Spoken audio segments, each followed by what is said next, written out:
It's good fun. I mean, I've been working on my bag for as long as I can remember, and for like the majority of my career, I've been like a play finisher. So like I sit at the end and like I run into on balls or get plays ran for me with like 3 seconds left on the shot clock kind of thing.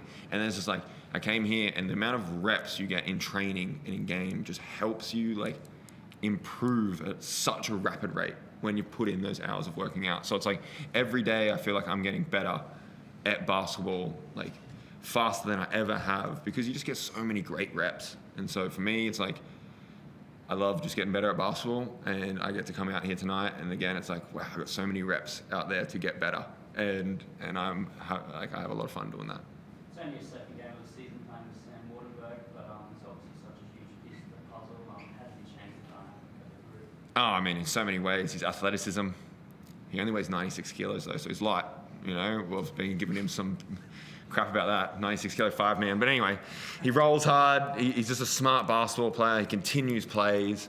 He talks. He doesn't make many mistakes defensively. Like, he's always in the right position. And so it's just like, you just put someone out there. He's like a plug and play guy. You can put him in any system in the world.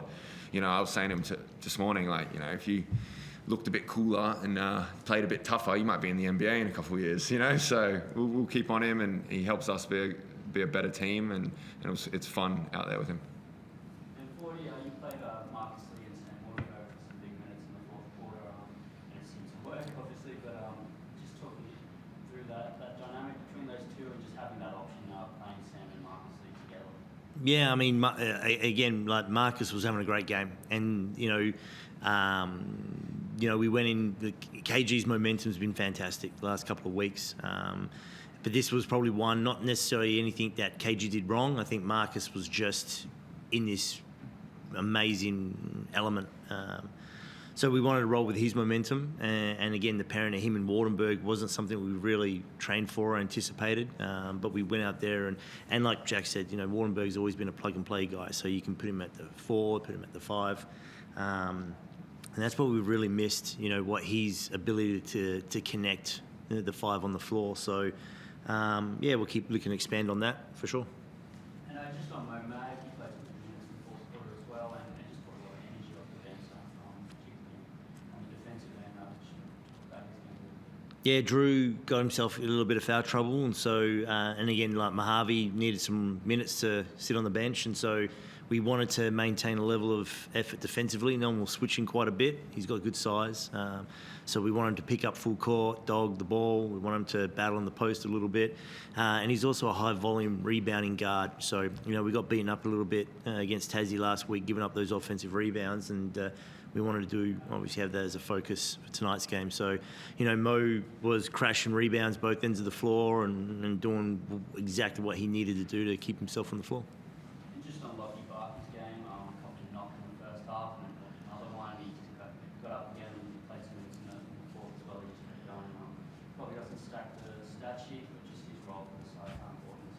Yeah, gritty. I mean, he got hit in the face, then he got hit in the head, and he just kept getting back out there and constantly kept getting punched in the face again. So, you know, like, that's tough. That's gritty. You can't teach that. And so that was where nothing but respect for Lockie and the amount of professionalism that he plays with and poise, and especially when Drew fouled out, we really needed him. So, no, he was great.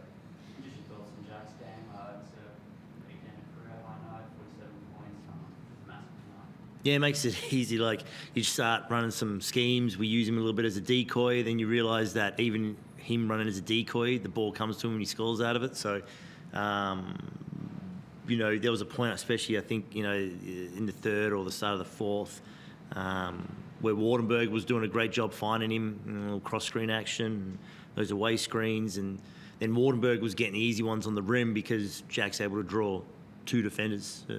So, you know, it helps free up the offense knowing that you've got such a cheat code, and I've referred to Jack as cheat code before, that you just sort of roll the ball out there and get buckets, right? I love getting buckets. Over to you, Chris.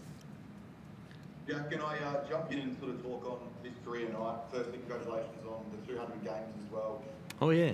I've sort of seen it in the NBA before. Obviously, when you want a milestone game or you hit that a child as well. We saw Luca, last year, 40-odd point triple-double as well, and you've gone out and had an incredible game after, being a new dad as well.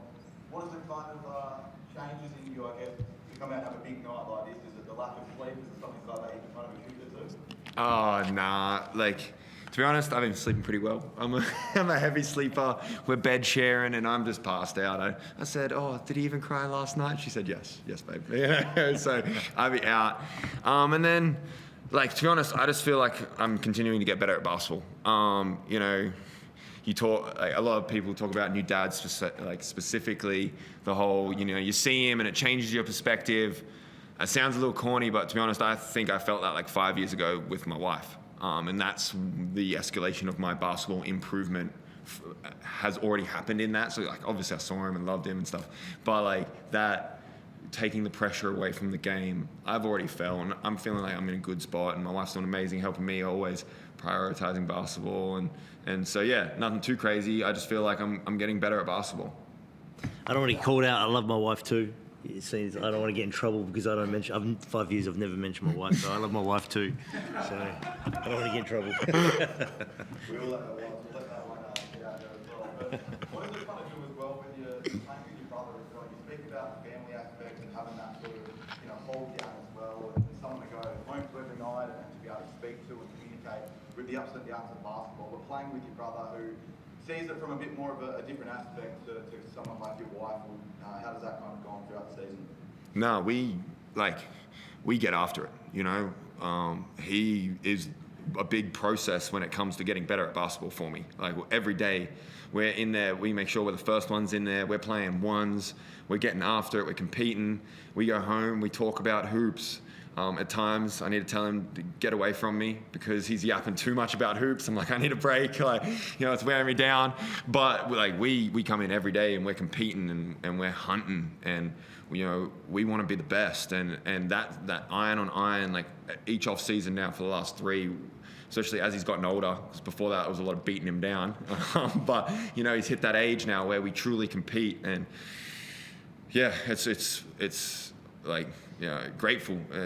I'm ranting, but I saw like Ty Webster before the game, old friend. He came up to me when me and Lloyd was shooting together, and he's like, man, it's so awesome to see. Obviously, he had opportunities to play with his brother and too. So you talk about like living the dream. Like, we've been playing backyard ones since as long as we can remember, and now I get paid to come into work and play backyard ones and call it development. You kidding me?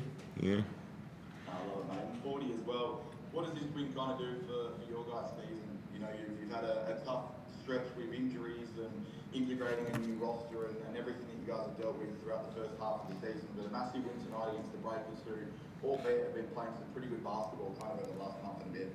Yeah, I mean, it's the old cliche, right? Trying to take one game at a time, but we are behind the 8 ball. We're not trying to do anything else other than just try to build consistency from game to game, and that's what's going to be important now. This is the first game of 3 in 6 days, and so we go to a very good venue in Sydney, and then we go to a very good venue in Adelaide. So we want to keep building on just playing good basketball and trying to put 40 minutes of consistent basketball together. And we go through stretches, and the errors are getting smaller, which is good, and we just want to start stringing those together and see what happens from there.